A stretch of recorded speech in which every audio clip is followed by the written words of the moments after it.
Ako po si Billy L. Estrada at ito po ang aking output number 2 sa Rizal tungkol sa pagbibigay disiplina sa mga kabataan ngayon.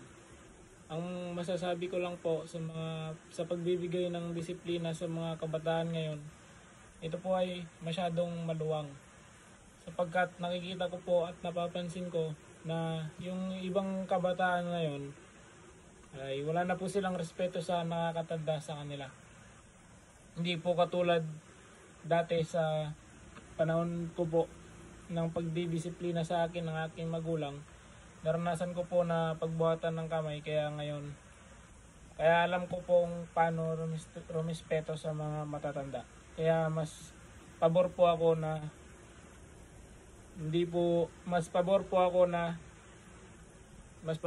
dun sa pagdidisiplina dati ng mga magulang sa kanilang mga anak kaysa po ngayon. Salamat.